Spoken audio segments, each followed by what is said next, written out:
نہیں لگتا ہے میرا وادی کشمیر میں، دل نہیں لگتا ہے میرا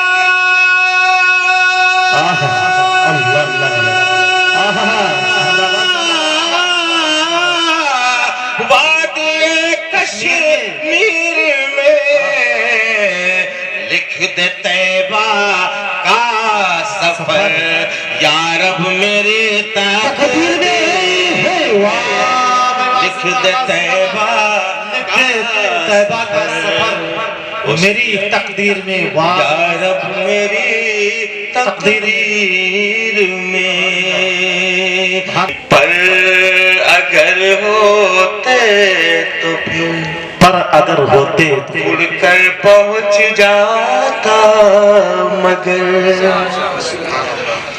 پر اگر ہوتے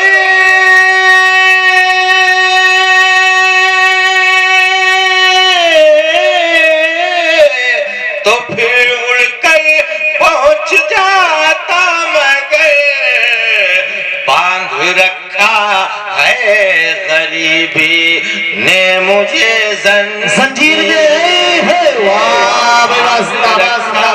نعرے تکبیر، ہر غم و عالم سے رہائی ہو گئی، جس کی سرکار دو عالم تک رسائی ہو گئی، اور سورج پور والوں نے آپ کو اتنا نوازا، خبیب بھائی سامعین بزم نے اتنا نوازا آپ کو، 2-4 دن کھائیں گے اتنی کمائی ہو گئی، 2-4 دن کھائیں گے آپ انشاءاللہ۔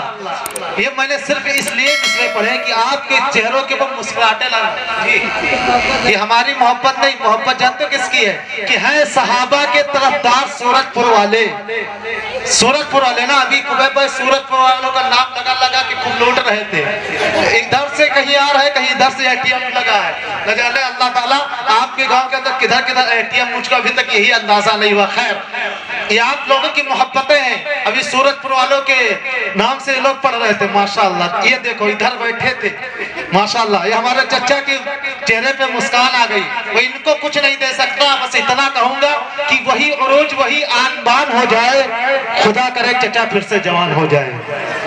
بس میں آپ کی مسکراہٹوں کے لیے کر رہا تھا کہ ہے صحابہ کے طرفدار سورج پور والے، مصطفیٰ کے ہیں وفادار، کہاں پتا نہیں، ارے اب تو اپنے گاؤں کی لاج رکھ لیجئے گا، اب تو اپنے گاؤں کا نام بول دیجئے گا کہ ہے صحابہ کے طرفدار سورج پور والے، مصطفیٰ کے ہیں وفادار سورج پور والے، اور اپنے مہمانوں پر دل و جان لٹا دیتے ہیں، ہے واقعی بڑے دلدار سورج پور والے، اپنے مہمانوں پر ماشاءاللہ۔ ادھر سے بھی آ رہا ہے، یہ دیکھو، اللہ رب العالمین آپ لوگوں کو سلامت رکھے کہ خوشی دینا کبھی ماتم نہ دینا، ماشاءاللہ خوشی دینا کبھی ماتم نہ، ماشاءاللہ۔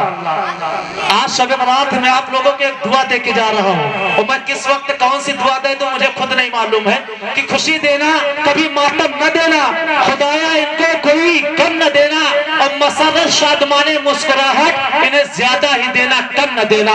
آئیے دوستو آپ کی خوبصورت سماعتوں کے حوالے پھر سے میدان ترنم کو کچھ دیر کے لیے وقف کرتا ہوں، روکتا ہوں، اور میدان ترنم سے میدان خطابت چل رہا ہوں، اور ایک ایسے شہنشاہ خطابت سے ایک ایسے شاندار خطیب کو آپ کے روبرو کر رہا ہوں جن کا تعلق گدھلا کی سرزمین سے ہے۔ اس وقت حضرت مولانا محمد سالم اشرف صاحب سے گزارش گزار ہوں کہ آپ تشریف لائیں اور اپنی قیمتی باتوں سے سامعین کو نوازیں۔ اس شعر کے ساتھ ان کا استقبال ہے کہ شہنشاہ خطابت چلے آئیے، تاجدار فصاحت چلے آئیے، لے کے طیبہ کے گل، لے کے گلزار طیبہ کے گل کی مہک، مشک بارے خطابت چلے آئیے۔ مائک پر حضرت مولانا محمد سالم اشرف صاحب۔ الحمدللہ نحمده ونستعینه ونستغفره ونؤمن به ونتوکل علیہ، ونعوذ باللہ من شرور انفسنا ومن سیئات اعمالنا، من يهده الله فلا مضل له ومن يضلله فلا هادي له، ونشهد ان لا اله الا الله وحده لا شريك له، ونشهد أن سيدنا ونبينا وحبيبنا مولانا محمدا عبده ورسوله أما بعد أعوذ بالله من الشيطان الرجيم بسم الله الرحمن الرحيم وقضى ربك ألا تعبدوا إلا إياه وبالوالدين إحسانا وقال في موضع آخر وذروا ظاهر الاسم وباطنه. اسٹیج پر موجود علماء کرام و شعراء اعظام و منتظمین کرام، برادران اسلام، پردہ نشین خواتین، آج پہلی بار اس گاؤں میں حاضری ہوئی اور گاؤں چھوٹا سا ہے، ننھا سا ہے، لیکن بڑا مضبوط ہے. مضبوط اس معنی کر کے ہے کہ جس اعتبار سے مجھے معلوم ہوا کہ گاؤں کی اتنی آبادی ہے، اس اعتبار سے ہمارے سامنے جو مجمع ہے الحمدللہ بہت خوب ہے. اس سے معلوم ہوتا ہے کہ آپ لوگوں کے اندر بہت یکجائیت ہے، اتحاد ہے، اتفاق ہے، آپس میں بہت میل جول ہے، محبت ہے، ایک دوسرے کے دکھ درد میں آپ شریک ہیں. اس لیے اس پروگرام میں سارے لوگ موجود ہیں. سب سے پہلے آپ لوگ بارگاہ رسالت مآب صلی اللہ علیہ وسلم میں نذران عقیدت کے طور پر درود شریف پڑھ لیں. اللہم صلی علی سیدنا مولانا محمد وعلی آل سیدنا مولانا محمد مبارک وسلم. حضرات، آج جو رات ہے سبھی لوگ جانتے ہیں شب برات ہے. یہ کیا ہے؟ شب برات. شب برات، شب کے معنی آتے ہیں رات کے، فارسی کا لفظ ہے، اور برات کے معنی آتے ہیں بخشش کے، مغفرت کے. اب ظاہر سی بات ہے بخشش کب ہوگی، مغفرت کب ہوگی؟ جب ہم اپنے گناہوں پر نادم ہوں گے اور بارگاہ رب العزت میں حاضر ہوں گے اور اپنے گناہوں کو یاد کر کے روئیں گے، گڑ گڑائیں گے، استغفار کریں گے، تو اللہ رب العزت ہماری خطاؤں کو معاف کر دے گا. کیونکہ آج کی رات کے متعلق حدیث کے اندر ہے کہ اللہ رب العزت اس رات میں اتنے لوگوں کی بخشش فرماتا ہے جتنے بنی کلاب کی بکریوں کے بال ہیں. بنی کلاب ایک قبیلہ ہے اور اس قبیلے کے اندر بکریاں بہت زیادہ پالی جاتی تھیں. بکریاں اتنی کثرت سے پالی جاتی تھی کہ شمار نہیں ہوتا تھا. اللہ رب العزت اس رات میں ان کی بکریوں کے جو بال تھے ان بالوں سے بھی زیادہ لوگوں کی بخشش فرماتا ہے. کتنی برکت والی رات. اور اس سے پہلے ایک رات گزر چکی ہے، اس سے پہلے مہینے کے اندر، وہ مہینہ رجب کا ہے. رجب کے مہینے کی جو رات 27 رجب جو گزر چکی ہے، جس کے متعلق بھی یہی ہے کہ وہ رات بھی بڑی عظمت والی رات ہے، وہ رات بھی بڑی برکت والی رات ہے. اس رات میں اللہ رب العزت نے اپنے محبوب آقا مدنی تاجدار مدینہ امام الانبیاء جناب محمد رسول اللہ صلی اللہ علیہ وسلم کو آسمان دنیا پر بلایا اور پھر اپنے یہاں عرش پر بلایا. اے بچے بات مت کرو، کہاں بلایا؟ اپنے محبوب کو اللہ نے بلایا. اس دنیا کا یہ قاعدہ ہے، انسان جس سے محبت کرتا ہے اس کی ہر چیز اس کو پسند آتی ہے. محبوب کی ایک ایک ادا پسند آتی ہے، محبوب کی ایک ایک چیز سے محبت کرتا ہے انسان. قصہ تم نے سنا ہوگا لیلا اور مجنوں کا نام سنا ہوگا، شیریں اور فرحات کا نام سنا ہوگا، ان کی محبت کی داستانیں سنی ہوں گی کہ کتنی محبت تھی ان کو۔ مجنوں کو لیلا سے اس قدر محبت تھی کہ اس کی گلی کا جو کتا تھا اس سے بھی وہ پیار کرتا تھا۔ یہ دنیاوی محبت ہے، یہ عارضی محبت ہے، یہ چند لمحوں کی محبت ہے، یہ چند دنوں کی محبت ہے۔ محبت تو وہ ہے کہ اللہ رب العزت نے اپنے محبوب کو کہاں بلایا؟ پیارے آقا صلی اللہ علیہ وسلم کو کہاں بلایا؟ مکہ مکرمہ سے حضرت ام ہانی رضی اللہ تعالیٰ عنہ کے مکان سے بیت المقدس لے گیا۔ جبرائیل امین آئے براق لے کر کے، سواری لے کر کے آئے، اور مکہ مکرمہ سے امام الانبیاء جناب محمد رسول اللہ صلی اللہ علیہ وسلم کو بیت المقدس لے گئے۔ بیت المقدس میں پیارے آقا صلی اللہ علیہ وسلم نے تمام نبیوں کی امامت کی، اور پھر امام الانبیاء کا خطاب، اور تمام نبیوں کی امامت وہاں کی۔ بیت المقدس معلوم ہے کہاں ہے؟ یہ موٹی موٹی باتیں ہیں یاد رکھنے کی۔ ہمارا قبلہ کیا ہے؟ اس وقت اور قیامت تک ہمارا قبلہ خانہ کعبہ بیت اللہ ہے، جو مکہ مکرمہ کے اندر ہے۔ آقا مدنی صلی اللہ علیہ وسلم شروع میں نماز پڑھتے تھے بیت المقدس کی طرف رخ کر کے، جو بیت المقدس فلسطین میں ہے، جہاں اسرائیل قابض ہے، جہاں بیت المقدس قبلہ اول ہے ہمارا۔ لیکن پھر اللہ رب العزت نے حکم دے دیا، فَوَلِّ وَجْهَكَ شَطْرَ الْمَسْجِدِ الْحَرَامِ۔ اب بیت اللہ ہمارا قبلہ ہے، ہمارا کعبہ، ہم جس کی طرف رخ کر کے نماز پڑھتے ہیں وہی بیت اللہ ہے۔ پیارے آقا صلی اللہ علیہ وسلم نبیوں کی امامت کی، اور پھر وہاں سے جبرائیل امین آپ کو لے کر کے آسمان پر گئے۔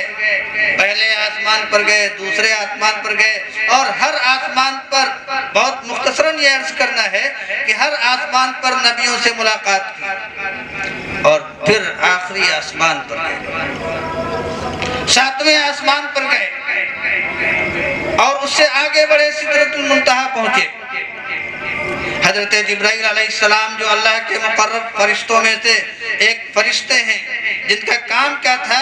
ان کا کام یہ تھا کہ اللہ رب العزت نے حکم دے دیا تھا کہ جبرائیل کا کام یہ ہے کہ میرے نبیوں کے پاس، میرے رسولوں کے پاس میرا پیغام لے کر کے جائیں گے۔ امام الانبیاء جناب محمد رسول اللہ صلی اللہ علیہ وسلم اور جبرائیل امین، جن کو روح الامین بھی کہا جاتا ہے، ساتھ میں ہیں۔ سدرۃ المنتہا پہنچتے ہیں، قریب پہنچتے ہیں، اور محمد صلی اللہ علیہ وسلم سے کہتے ہیں کہ محمد اب اجازت نہیں کہ میں آگے جاؤں۔ محبوب کو اللہ رب العزت نے بلایا ہے، اور محمد صلی اللہ علیہ وسلم اللہ سے ملاقات کرنے کے لیے جا رہے ہیں۔ عرش آدم سے پہلے ہی جبرائیل رک جاتے ہیں، کہتے ہیں محمد اب میری ہمت نہیں، مجھے اجازت نہیں ہے کہ میں آگے بڑھوں۔ کسی شاعر نے کہا ہے، فلک والا کوئی پہنچا نہ سیاح زمیں پہنچا، فلک والا کوئی پہنچا نہ سیاح زمیں پہنچا، یہ منزل عشق کی جس تک نہ خود روح الامی پہنچا۔ وَلَقَدْ رَآهُ مِنْ آيَاتِ رَبِّهِ الْكُبْرَى کے مطابق پیارے آقا صلی اللہ علیہ وسلم نے ذات باری کا مشاہدہ کیا، اور جب محبوب پہنچے، ظاہر سی بات ہے ہمارے ہاں جب کوئی مہمان آتا ہے تو ہم اس کا اکرام کرتے ہیں، اس کا اعزاز کرتے ہیں، اور اس کو ہدیہ اور تحائف دیتے ہیں۔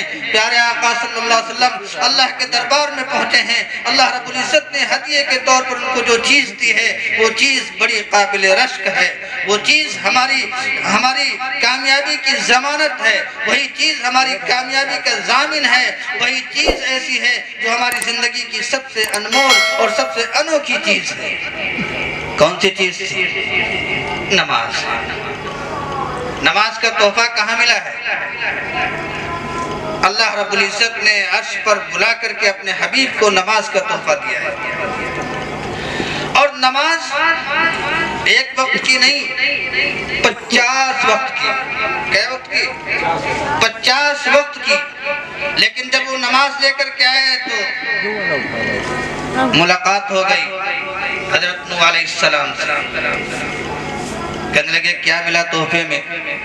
آپ تو اپنے رب کے پاس گئے تھے، 50 وقت کی نماز نہیں۔ کہا رہے جاؤ کم کرا لو، بہت ہے۔ پھر واپس گئے، یہاں تک کہ 9 چکر لگائے۔ کیا چکر؟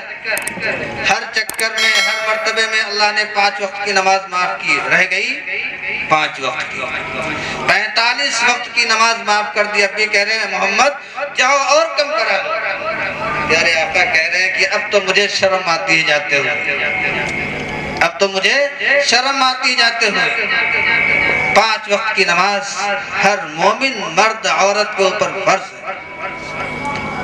الحمدللہ مجھے دیکھ کر بڑی خوشی ہوئی کہ چھوٹا سا گاؤں اور مسجد اور گاؤں کا یہ ماحول، مجھے امید ہے کہ یہ مسجد ضرور آباد رہتی ہوگی، اور اگر نہیں آباد رہتی ہے تو یہ ہماری کوتاہی ہے، ہماری کمی ہے۔ مسجد کا آباد کرنا یہ ہماری ذمہ داری ہے، گاؤں والوں کی ذمہ داری ہے، آس پڑوس کے لوگوں کی ذمہ داری ہے، ورنہ کیا حال ہوگا؟ مسجد تو بنا دی شب بھر میں ایما کی حرارت والوں نے، مسجد تو بناتی شب بھر میں ایما کی حرارت والوں نے، من اپنا پرانا پاپی ہے برسوں میں نمازی بن نہ سکا۔ اللہ کرے ہم سب نمازی بن جائیں، میری ماں اور بہنیں نمازی بن جائیں، جو کہ گھر کا جو ماحول ہوتا ہے، ماں ہوتی ہے، اس کی تربیت بڑی عجیب ہوتی ہے، کیونکہ عورتوں کا مقام اسلام کے اندر بہت ہی بلند ہے، بڑا اونچا مقام ہے۔ معلوم ہونا چاہیے کہ اسلام کے لیے سب سے پہلی شہادت جو ہوئی ہے وہ عورت کی ہوئی ہے۔ حضرت سمیہ رضی اللہ تعالیٰ عنہ ایک نیک خاتون صحابیہ تھی، اور بڑی دردناک شہادت ہوئی ہے۔ تو عورت کسی معاملے میں کم نہیں ہے۔ حضرت سمیہ رضی اللہ تعالیٰ عنہ، ان کے ایک پیر کو اس پیر میں اور اس پیر میں رسی باندھ دی گئی، اور ایک طرف ایک اونٹ، دوسری طرف دوسرے اونٹ کے پیر میں رسی باندھ دی گئی، اور پھر دونوں اونٹوں کو مخالف سمت میں ہکا دیا گیا۔ قربان جائیے، یہ قربانی کتنی سخت ہے کہ بیچ سے دو، اللہ رحم کرنا۔ وہ صحابیہ تھی، تو میری ماں اور بہنیں، ان کا مقام بڑا بلند ہے، ان کا رتبہ بڑا بلند ہے۔ اس گاؤں کے جو نونہال بچے ہیں، اس گاؤں کے جو نوجوان بچے ہیں، یہ ماؤں کی ذمہ داری ہے، والدین کی ذمہ داری ہے کہ ان کی تربیت ایسی طرح کریں کہ اس تربیت کے اعتبار سے وہ ایک نمونہ بن جائیں۔ پہلے مائیں اپنے بچوں کو لوریاں دیتی تھی، کلمے پڑھتی تھی، نعتیں پڑھتی تھی۔ اب حالات بدل گئے، اب ماں بچے کو موبائل پکڑا دیتی ہے، گانا لگا دیتی ہے، بچہ اس میں مست ہے۔ حالات کتنے دیگرگوں ہیں، حالات کتنے ابتر ہو چکے ہیں، حالات کتنے خراب ہو چکے ہیں۔ پہلے جو محبت تھی، پہلے جو اخوت تھی، پہلے جو ملنساری تھی، اب وہ ملنساری نہیں ہے۔ 4 مہمان آئے ہیں اور چاروں مہمان کے پاس موبائل ہے، شاید چائے پیتے وقت وہ موبائل رکھ دیتے ہوں، ورنہ چاروں موبائل میں مست ہیں، آپس میں بات نہیں ہو رہی بات۔ کتنا بدل گیا ہے، کتنے حالات بدل چکے ہیں کہ ہم موبائل میں مست ہیں، ہم گانوں میں مست ہیں، ہم ویڈیوز میں مست ہیں، ہم فحش فلمیں دیکھ رہے ہیں، لیکن ہمارے اندر ایمانی حرارت نہیں ہے، ہمارے اندر ایمان کی وہ تازگی نہیں ہے۔ مسجدوں کے مناروں سے آوازیں بلند ہو رہی ہیں، مؤذن پکار رہا ہے، اللہ اکبر اللہ اکبر، مؤذن کہہ رہا ہے حی علی الصلاۃ حی علی الصلاۃ کہ نماز کی طرف آؤ نماز کی طرف آؤ، مؤذن کہہ رہا حی علی الفلاح کامیابی کی طرف آؤ، کامیابی کہاں ہے؟ کامیابی نماز میں ہے۔ آج کی رات کامیابی کی رات ہے، یہ ایک آفر ہے جو ہمیں ملا ہے، یہ ایک تحفہ ہے جو ہمیں ملا ہے۔ ہم اس رات کو غنیمت سمجھیں اور اس رات کو سب بیداری عبادت میں گزاریں، اس رات کو استغفار میں گزاریں۔ پیارے آقا صلی اللہ علیہ وسلم دن میں 100 مرتبہ استغفار کرتے تھے، 1-2 مرتبہ نہیں، 100 مرتبہ۔ اور پیارے آقا بخشے بخشائے تھے، معصوم تھے، گناہوں سے پاک تھے۔ اما عائشہ رضی اللہ تعالیٰ عنہ کہنے لگی اے اللہ کے رسول آپ اتنی نمازیں کیوں پڑھتے ہیں، آپ اتنے زیادہ استغفار کیوں کرتے ہیں، آپ تو بخشے بخشائے ہیں۔ پیارے آقا صلی اللہ علیہ وسلم نے فرمایا عائشہ کیا میں اللہ کا شکر گزار بندہ نہ بنوں؟ کہاں ہیں آپ؟ کہیں پر ہماری گنتی نہیں ہے، لیکن اس کے باوجود دینی معاملات میں کتنی کوتاہی ہم سے ہو رہی ہے۔ نماز تو سر سے باہر، نماز اذان ہو رہی ہے ہم مارکیٹ میں مست ہیں، اذان ہو رہی ہے ہم موبائل میں مست ہیں، اذان ہو رہی ہے ہم دکان میں مست ہیں، اذان ہو رہی ہے ہم بازار میں مست ہیں۔ لیکن افسوس ہے صحابہ کرام رضوان اللہ تعالی علیہم اجمعین کی سیرت، ان کا عمل، ان کا اسوہ خفو الی المسجد، اذان کی آواز سنتے تو کیا ہوتا؟ خفو الی المسجد، وہ مسجد کی طرف دوڑ جاتے، یہاں تک کہ کوئی بیمار ہوتا، کوئی بیمار ہوتا، کسی صحابی کے جسم میں تیر لگ جاتا تو لوگ انتظار کرتے کہ جب یہ نماز شروع کریں تو ان کا تیر نکال لو، کیونکہ نماز میں اس قدر وہ منہمک ہو جاتے، نماز میں اس قدر دل لگاتے کہ دنیا و مافیہ سے بے خبر ہو جاتے، تیر ان کے بدن سے نکال لیا جاتا ان کو احساس نہیں ہوتا۔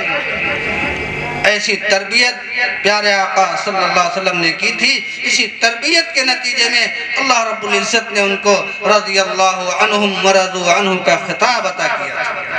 تو آج توبہ اور استغفار کی رات ہے، آج برات کی رات ہے، مغفرت کی رات ہے۔ آج ہم مانگ لیں اپنے پروردگار سے، عاجزی کر لیں، کیونکہ ہم میں سے ہر بندہ گناہوں میں ڈوبا ہوا ہے، ہمارا رواں رواں گناہوں میں ڈوبا ہوا ہے، گناہوں میں ہم لت پت ہیں، جن میں نہ جانے کتنے گناہ ہم کرتے ہیں، کرتے نہیں کرتے، ہمیں احساس نہیں ہوتا ہے، چلتے پھرتے اٹھتے بیٹھتے ہر لمحے ہم گناہوں میں ملوث ہو رہے ہیں۔ اور یہ گناہ بندہ جب اللہ کے سامنے عاجزی کرتا ہے اور توبہ کرتا ہے تو اللہ رب العزت اس کے گناہوں کو معاف کر دیتا ہے، کیونکہ گناہ انسان جب گناہ کرنا شروع کر دیتا ہے تو اس کے دل پر ایک سیاہ نقطہ لگ جاتا ہے، اور جب گناہ کا وہ عادی بن جاتا ہے تو پھر اس کا دل پورا سیاہ ہو جاتا ہے۔ ایک واقعہ مجھے یاد آ رہا ہے، حسن بصری رحمت اللہ علیہ کا زمانہ ہے۔ حسن بصری رحمت اللہ علیہ بہت بڑے اللہ والے، بہت بڑے بزرگ ہیں، اللہ کے ولی ہیں۔ الا ان اولیاء اللہ لا خوف علیہم ولا هم يحزنون، حسن بصری رحمت اللہ علیہ کا زمانہ ہے۔ ان کی ایک شاگردہ ہے، میری ماں اور بہنیں غور سے سنیں، ان کی ایک شاگردہ ہے، اس کا ایک لڑکا ہے، جو لڑکا جوانی کی دہلیز پر ابھی پہنچا نہیں ہے۔ وہ شاگردہ امام حسن بصری رحمت اللہ علیہ کے یہاں ان کی مجلس میں جایا کرتی تھی، ان کا آواز سنتی، بڑی عقیدت تھی، بڑی محبت تھی۔ ان کے خاوند کا انتقال ہو گیا، ان کے شوہر کا انتقال ہو گیا۔ اب وہ چاہتی تو دوسری شادی کر سکتی تھی، ایک ہی بچہ تھا، 8-9 سال کا بچہ، لیکن نہیں، اس بچے کی تربیت کے لیے انہوں نے شادی نہیں کی اور یہ سوچ لیا کہ یہی بچہ ہمارا سہارا ہوگا، اس کی اچھی تربیت کر لیں گے تو ہماری نجات کا ذریعہ ہوگا۔ لیکن باپ نہیں ہوتا ہے تو اولاد بگڑ جاتی ہے۔ ماؤں کے کہنے میں اولادیں کم ہوتی ہیں، باپ کا روب اولاد پر زیادہ ہوتا ہے بنسبت ماں کے، کیونکہ ماں کی ممتا عجیب ہوتی ہے، ماں کی محبت عجیب ہوتی ہے۔ ماں جو پیار دے سکتی ہے وہ پیار کوئی اور نہیں دے سکتا ہے۔ ماں کا پیار دنیا کی کوئی ہستی ماں جیسا پیار نہیں دے۔ وہ امام حسن بصری رحمۃ اللہ علیہ کی شاگردہ، ایک بچہ باپ نہیں ہے اور وہ بچہ بڑا ہوتا گیا، بگڑتا گیا، دولت کی فراوانی تھی، ان کے پاس دولت خوب تھی، ماں کی بات نہیں مانتا۔ میرے بچوں غور سے سنو، غور سے سنو جو بات کہی جا رہی ہے کہ ماں ہوتی ہے، ماں کا کیا مقام ہوتا ہے۔ وہ بچہ غلط کاموں میں پڑ جاتا ہے، جوان ہوتا ہے عیاشیوں میں لگ جاتا ہے، شراب نوشی، قمار بازی، زنا کاری، یہ ایسے اعمال ہیں جن میں وہ بچہ لگ جاتا ہے۔ وہ شاگردہ اپنے استاد کے پاس جاتی ہیں اور کہتی ہیں حضرت چلیے میرے بچے کو سمجھا دیجیے، میرے بچے کو سمجھا دیجیے۔ حسن بصری رحمۃ اللہ علیہ کی وہ شاگردہ تھی، وہ آتے اور بچے کو سمجھاتے لیکن اس کی سمجھ میں نہیں آتا، سمجھاتے سمجھاتے وہ تھک گئے، کئی بار آئے سمجھایا لیکن اس کی سمجھ میں نہ آیا۔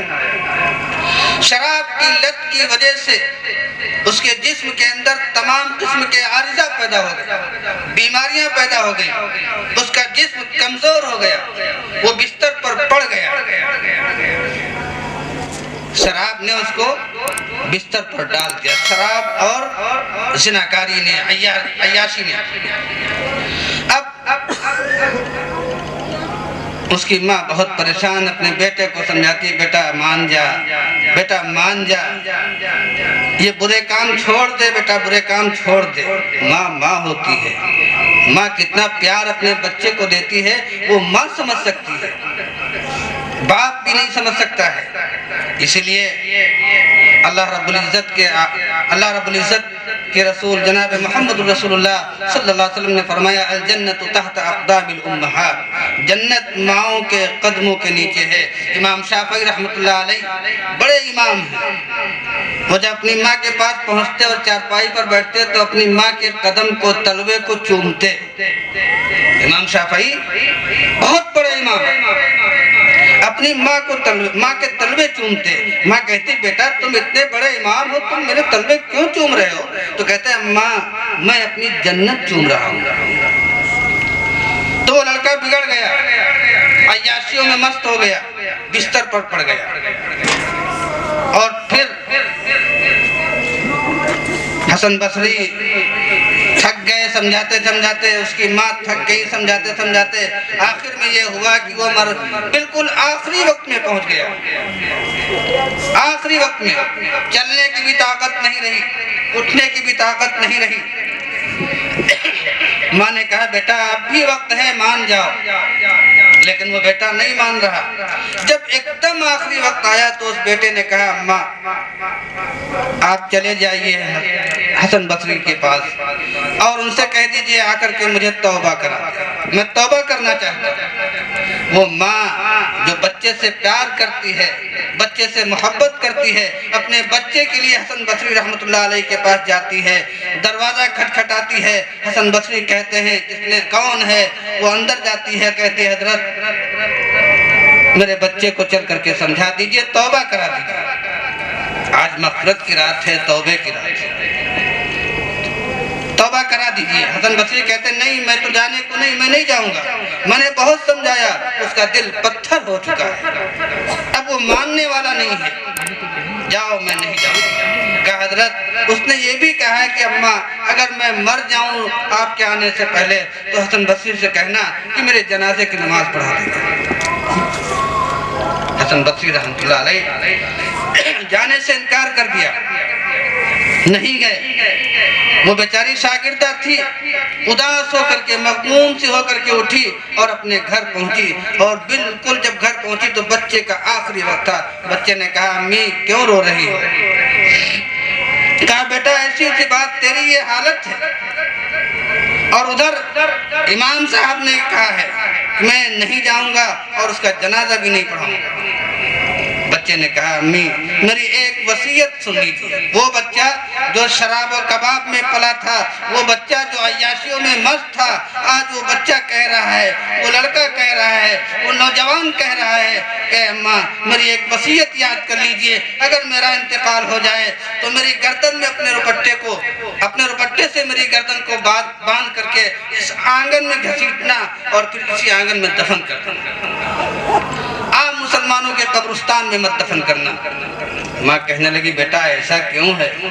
کہا اماں میں اتنا گنہگار ہوں، اتنا پاپی ہوں، اتنا زیادہ میں نے شراب اور کباب میں اپنی زندگی کو مست کر دیا ہے کہ میرے گناہوں کی نحوست سے اگر قبرستان میں دفن کرو گے تو قبرستان کے لوگ بھی پریشان ہو جائیں، اس لیے مجھے آنگن ہی دفن کر دیں۔ نوجوان ساتھیوں، ماں ہوتی ہے، ماں کا مقام کیا ہوتا ہے؟ جب ماں نہیں ہوتی تب احساس ہوتا ہے۔ وہ ماں کہتی ہے بیٹا ایسا نہ کرو، نہیں بیٹا امی ایسا ہی کرنا۔ ادھر ماں حسن بصری کے گھر سے واپس آئی، حسن بصری کی آنکھ لگ گئی اور انہوں نے اللہ کا دیدار کیا۔ اللہ رب العزت نے کہا حسن بصری میرا ایک ولی ختم ہو گیا، تم نے اس کی نماز جنازہ سے انکار کیا، جاؤ نماز جنازہ پڑھو۔ کیوں؟ اس نے سچے دل سے کہا تھا کہ اے میری ماں جاؤ حسن بصری کو بلا لاؤ، میں توبہ کرنا چاہتا ہوں۔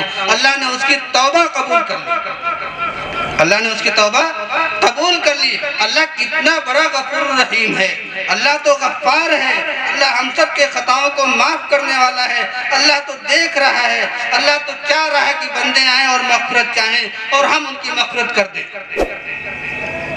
رحمت خدا بہانہ ڈھونڈتی ہے۔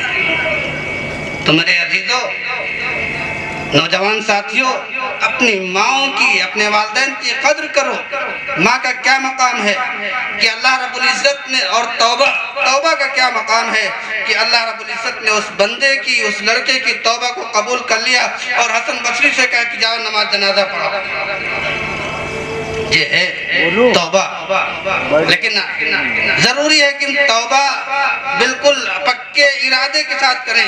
جو ہم نے گناہ کیے ہیں، جو ہم نے اپنی زندگی کو برباد کیا ہے، آج یہ عہد کر کے یہاں سے اٹھیں گے کہ اپنے گناہوں پر نادم ہوں گے اور ہم عزم کریں گے، اللہ کے سامنے توبہ کریں گے، اللہ کے سامنے عاجزی کریں گے، اللہ کے سامنے استغفار کریں گے اور اللہ سے کہیں گے کہ اللہ ہماری زندگی کو ایمان کے مطابق ڈھال دے، ہماری زندگی کو بدل دے۔ میرے عزیزو، حالات بہت بدل چکے ہیں، حالات اتنے بدل چکے ہیں کہ ہم بیان نہیں کر سکتے ہیں۔ ہمارے سامنے ہیں سب حالات اور ہمارے سامنے ہیں سب چیزیں، اس لیے ہمیں چاہیے کہ ہم اللہ کے سامنے عاجز ہو کر اللہ کے سامنے جائیں اور گڑ گڑائیں، اللہ سے مانگیں۔ آج کی رات رحمت کی رات ہے، آج کی رات مغفرت کی رات ہے، آج کی رات بخشش کی رات ہے، اور کل کے دن کا روزہ بھی رکھیں۔ جائے کہ بعض لوگوں نے حدیث میں اختلاف ہے، لیکن اچھا یہی ہے کہ آج کی رات برکت کی رات ہے، آج کی رات برات کی رات ہے، اور کل کا دن اس کو ہم روزے میں گزاریں۔ پیارے آقا صلی اللہ علیہ وسلم رجب اور شعبان 2 مہینے پے در پے روزہ رکھتے تھے، پورے مہینے۔ کیوں؟ تاکہ رمضان کے روزوں میں کوئی دقت نہ آئے۔ رمضان کے روزوں کی تیاری ہو رہی ہے، رمضان کے روزوں کی ریہرسل ہو رہی ہے، اس لیے نوجوان ساتھیوں رمضان آ رہا ہے، رمضان کا مہینہ آ رہا ہے جو نہایت ہی خیر و برکت کا مہینہ ہے، جو قرآن سے لگاؤ والا مہینہ ہے۔ جس مہینے میں قرآن مجید نازل ہوا وہ رمضان کا مہینہ ہے، اور رمضان کے روزے فرض ہیں۔ جس طرح نماز فرض ہے، ہر عاقل و بالغ مرد عورت پر جس طرح نماز فرض ہے، اسی طرح رمضان کے روزے کیا ہیں؟ فرض ہیں۔ اس لیے کوئی بندہ اگر روزوں کا انکار کرتا ہے، روزوں کے ساتھ تضحیق کرتا ہے، روزوں کی ہنسی اڑاتا ہے، تو گویا وہ کفر والا عمل کر رہا ہے۔ اللہ اس کے عمل، اللہ رب العزت سے ڈریے، خوف کھائیے کہ یہ اعمال ایمان والوں کے نہیں ہیں، یہ اعمال ایمان والوں کے نہیں ہیں، اور جن کو ان کے والدین جن حیات ہیں، والدین ملے ہیں، وہ ان کی قدر کریں۔ آج سب سے بڑا جو کام ہے اور والدین کے ساتھ سب سے زیادہ جو نافرمانی ہو رہی ہے وہ ان کی نوجوان اولاد ہے۔ کیا ہے؟ نوجوان اولاد ہیں کہ والدین کو والدین نہیں سمجھتے ہیں، باپ کو باپ نہیں سمجھتے ہیں، ماں کو ماں نہیں سمجھتے ہیں۔ ماں جس نے بچپن سے لے کر کے اب تک تمہارے لیے ساری چیزیں قربان کی ہیں، بچہ بیمار ہو جاتا ہے، ماں تڑپ اٹھتی ہے، ماں بے چین ہو جاتی ہے، جب تک بچہ ٹھیک نہیں ہوتا ہے ماں کی بے چینی بڑھتی رہتی ہے، اور بچہ جب باہر جاتا ہے، کہیں سفر پر جاتا ہے، اور جب تک واپس نہیں آتا ہے، اس وقت سب سے زیادہ بچے کو یاد کرنے والی، سب سے زیادہ بچے کے لیے تڑپنے والی اگر کوئی ذات ہوتی ہے تو ماں کی ذات ہوتی ہے۔ اور ماں کو بھی چاہیے کہ اپنی اولاد کے لیے کبھی بد دعا نہ کریں، اپنی اولاد کے لیے کبھی بد دعا نہ کریں، کیونکہ ماں کا مقام ایک ماں سمجھ سکتی ہے۔ ایک بچہ جو 8-9 سال کا بچہ تھا، 8-9 سال کا بچہ تھا، اور وہ بچہ اپنے گھر کے دروازے پر اپنی ماں کی ڈانٹ سن رہا تھا۔ ماں اس کو ڈانٹ رہی تھی کہ تم بہت بدتمیز ہو گئے، نکل جاؤ گھر سے، مت آنا گھر پر۔ وہ 10 سال کا بچہ گھر سے باہر آ گیا، اور اس نے اپنے دل کے اندر یہ سوچا کہ اب جا رہے ہیں، کہیں چلے جائیں گے، کہیں کام کر لیں گے، کہیں مزدوری کر لیں گے۔ وہ گلی میں چل دیا اور آخری کونے تک پہنچا، اور وہاں پہنچ کے رک گیا اور پھر واپس آ گیا۔ یہاں سے سوچ کے چلا تھا کہ ماں اتنا ناراض ہو رہی ہے، ماں نے اتنا ڈانٹا ہے، ماں نے مارا ہے، اب میں چلا جاؤں گا، کہیں کام کر لوں گا، کسی کے جوتے صاف کر دوں گا، کسی کے گھر میں جھاڑو لگا دوں گا، کھانا تو مل جائے گا۔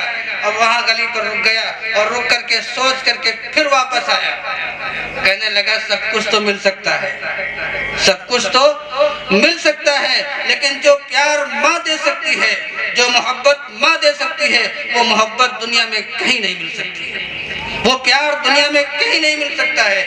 واپس آ کر کے اپنے گھر کی چوکھٹ پر سر رکھ دیا اور لیٹ گیا، یہاں تک کہ وہ سو گیا۔ کچھ دیر کے بعد ماں نے دروازہ کھولا تو دیکھا وہ لڑکا لیٹا ہوا ہے۔ ماں کا غصہ بھی ٹھنڈا نہیں ہوا تھا۔ ماں نے کہا پھر تم یہیں ہو، گئے نہیں ابھی، نکل جاؤ یہاں سے۔ کہا ماں میں کہیں نہیں جاؤں گا، ماں میں کہیں نہیں جاؤں گا، میں تو یہاں سے چلا گیا تھا، وہاں تک پہنچ گیا تھا، لیکن وہاں میں نے سوچ لیا کہ دنیا کی ساری چیزیں مل جائیں گی، دنیا کی ساری دولت مل جائے گی، دنیا کی ساری نعمتیں مل جائیں گی، میں کسی کے یہاں بھی رہ لوں گا، لیکن سب کچھ ٹھیک ہے، اے ماں تیری ممتا کہیں نہیں ملے گی۔ عزیز نوجوان ساتھیوں، نوجوان بچوں، اپنی ماں کو جھڑکو مت، اپنے باپوں کو جھڑکو مت، ان کے سامنے بلند آواز میں بات نہ کرو۔ قرآن اس کی تعلیم دیتا ہے وَقَضَىٰ رَبُّكَ أَلَّا تَعْبُدُوا إِلَّا إِيَّاهُ وَبِالْوَالِدَيْنِ إِحْسَانًا إِمَّا يَبْلُغَنَّ عِندَكَ الْكِبَرَ أَحَدُهُمَا أَوْ كِلَاهُمَا فَلَا تَقُل لَّهُمَا اُف، یعنی اف کرنے کی بھی اجازت نہیں ہے، اف کہنے کی بھی اجازت نہیں ہے۔ قدر کرو ان کی، اور مائیں بھی اپنے بچوں کی قدر کریں، ان کی اچھی تربیت کریں، ان کو اچھی تعلیم دلائیں، وہ تعلیم جو تعلیم اس دنیا کے اندر بھی کارآمد ہو، اور جو تعلیم آخرت کے اندر بھی کارآمد ہو۔ اگر کسی شخص نے اپنی اولاد کی اچھی تربیت کی، کسی شخص کے اگر 3 لڑکیاں ہیں اور تینوں لڑکیوں کی اچھی تربیت کی اور اچھی پرورش کی، اچھی تعلیم دلائی، تو اللہ رب العزت فرماتا ہے، پیارے آقا صلی اللہ علیہ وسلم فرماتا ہے، اس تربیت کی بنیاد پر جنت ان کے لیے واجب ہوگی۔ تو آج یہ عزم کر کے یہاں سے اٹھیں گے کہ ہم آنے والا جو رمضان کا مہینہ ہے، اس مہینے کی پوری عظمت کے ساتھ، پورے وقار کے ساتھ اس مہینے کے اندر ہم تراویح، رمضان کے روزے رکھیں گے اور تراویح بھی پڑھیں گے، کیونکہ تراویح کیا ہے؟ پیارے آقا صلی اللہ علیہ وسلم کی سنت ہے، اور روزے کیا ہیں؟ یہ اللہ رب العزت کی طرف سے نازل کردہ حکم ہے، فرض ہے۔ بنی الاسلام علی خمس، شہادت اللہ الہ الا اللہ، واقام الصلاۃ، وایتاء الزکاۃ، وصوم رمضان، وحج البیت من استطاع الیہ سبیلا۔ 5 چیزیں فرض ہیں. ان 5 چیزوں میں بنیادی طور پر ایمان ہے. اگر ایمان نہیں تو کچھ نہیں. اسی ایمان کے لیے صحابہ کرام نے کتنی محنت کی ہے. اسی ایمان کے لیے، اسی اسلام کے لیے پیارے آقا صلی اللہ علیہ وسلم نے کتنی محنت کی ہے. اسی ایمان کے لیے، اسی اسلام کے لیے پیارے آقا صلی اللہ علیہ وسلم نے غار ہرا میں راتیں گزاری ہیں، وہاں مانگا ہے. اللہ رب العزت نے وہاں پر قرآن کا نزول کیا ہے، جو قرآن رمضان کی 17 تاریخ کو جبرائیل امین کے ذریعے سے اللہ رب العزت نے پہلی وحی نازل کی ہے پیارے آقا صلی اللہ علیہ وسلم پر. اور اس وقت کہاں تھے؟ غار ہرا کے اندر تھے. تو میرے عزیزو، اس قرآن کی عظمت کو ہم سمجھیں، قرآن کے وقار کو ہم سمجھیں، قرآن کے مرتبے کو ہم سمجھیں، اور پھر یہ سمجھیں کہ یہ مہینہ جو آنے والا ہے یہ رمضان کا عظمت کا مہینہ. رمضان کے روزے رکھیں، پابندی کے ساتھ روزے رکھیں اور تراویح ادا کریں. اور آج یہ عہد کر لیں، یہ عزم کر لیں کہ انشاءاللہ جو زندگی ہماری گزر گئی ہے خرافات میں، واہی تباہی میں اور برائیوں میں، اس زندگی کے بارے میں اللہ سے مانگیں گے، استغفار کریں گے، توبہ کریں گے اس عزم کے ساتھ کہ آئندہ کبھی گناہ نہیں کریں گے، کبھی برے کام نہیں کریں گے اور اپنے مسجدوں کو آباد کریں گے انشاءاللہ. اللہ رب العزت ہم سب کو کہنے سننے سے زیادہ عمل کی توفیق عطا فرمائے. وآخر دعوانا الحمدللہ رب العالمین.